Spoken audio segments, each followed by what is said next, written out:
Yusi, jefa de protección en UNICEF. Bienvenida, ¿cómo estás? Hola, buenas tardes. Muchos organismos ya han fijado su postura en relación a esta posibilidad de separar a familias migrantes. ¿Cuál es la postura de UNICEF?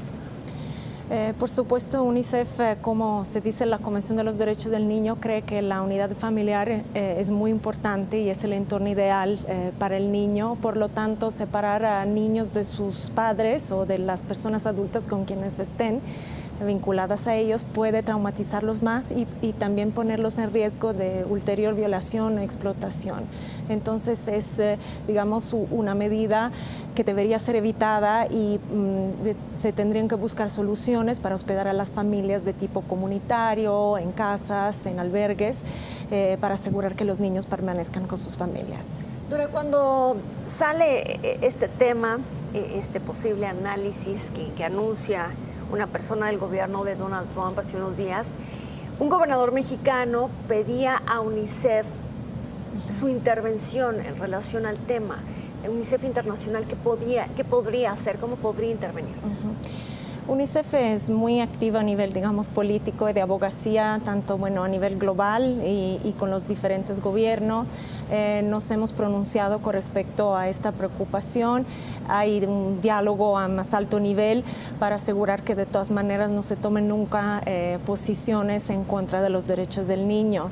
Y por supuesto, en cada país donde estamos involucrados con este tema, como aquí en México, los países del Triángulo Norte y a nivel global y la oficina que tenemos en Estados Unidos, estamos cabildeando con los gobiernos correspondientes para asegurar que siendo país de origen, tránsito o destino, de todas maneras se asegure la protección de los niños. ¿Naciones Unidas ya habló en relación a este tema?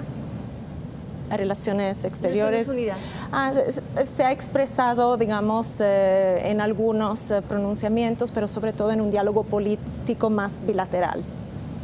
Y en relación a las autoridades de otros países involucrados, sobre todo de Centroamérica, ¿UNICEF ha tenido contacto con ellos?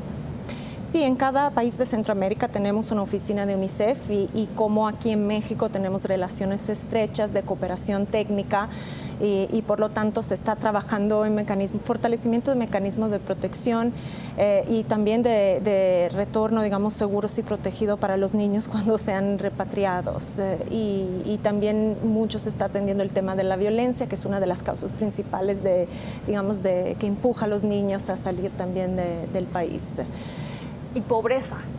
Pobreza, reunificación familiar y violencia. El incremento que hemos visto de niños centroamericanos que están migrando hacia el norte está asociado también con un incremento de la violencia en los países, pero seguramente asociado con pobreza y mejores oportunidades y necesidades de reunificarse con su familia. Y por la ubicación geográfica de México, su cercanía con Estados Unidos, nuestro país registra un nivel importante y alto de flujo de niños migrantes. ¿Qué estrategias están implementando para su cuidado? Sí, México es un país de origen, tránsito y destino y de hecho tenemos la realidad de los niños centroamericanos que pasan por aquí y van hacia Estados Unidos y también la realidad de los niños mexicanos que son retornados. En cuanto a los niños centroamericanos, se está asegurando que haya un mecanismo de protección porque están en una situación de vulneración de derechos, desprotegidos y no sean discriminados, ¿no?, por su origen. Entonces, no verlos como migrantes, sino como niños en necesidad de protección. Por lo tanto, desde UNICEF, por ejemplo, estamos colaborando con el gobierno para fortalecer las procuradurías de protección de la niñez vinculadas al DIF, que pueden hacer el diagnóstico de las necesidades y ver en qué medida las otras instancias de gobierno pueden ayudarlos, apoyarlos, por ejemplo, garantizar la salud, educación y sobre todo darle un acogimiento en un espacio seguro y protegido que no sea una estación migratoria, pero sino que sean alternativas y que puedan brindarles una atención integral.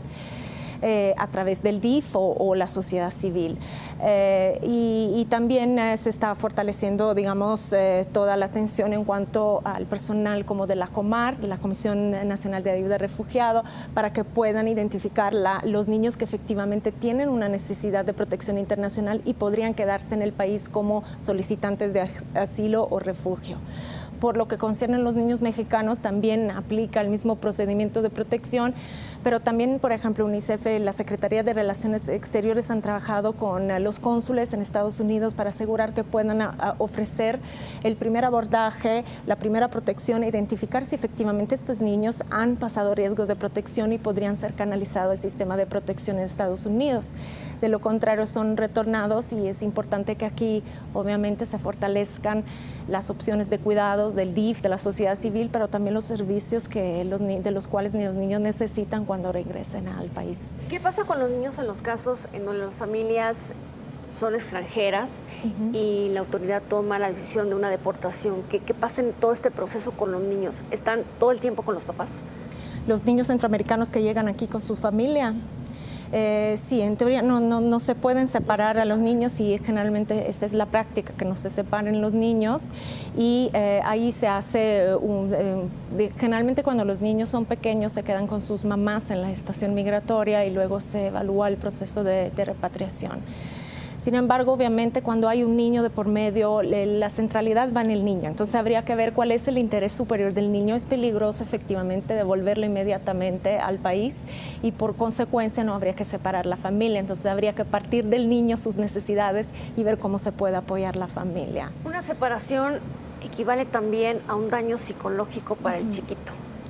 Sí, ese es el trauma que puede generar, es enorme. Además de exponerlo al riesgo, es enorme el trauma que puede generar y hay que tomar en cuenta que estos niños ya vienen angustiados, han sufrido violencia en el camino, a veces en el origen, y entonces hay que tomar en cuenta que esa sería una medida que agrava más la situación de los niños. Dora, muchísimas gracias por visitarnos, por compartir con nosotros todos estos datos. Te vemos en los próximos días. Gracias, buenas tardes.